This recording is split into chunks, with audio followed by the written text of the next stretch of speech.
Kita mungkin biasa dengar orang putih kata, what is the elephant in the room?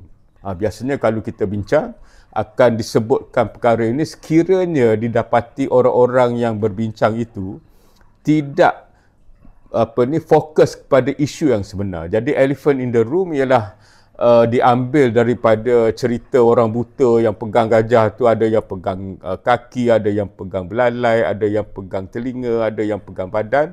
Jadi setiap daripada mereka mempunyai gambaran tersendiri berkenaan dengan gajah, sedangkan gajah itu tetap seperti seekor gajah.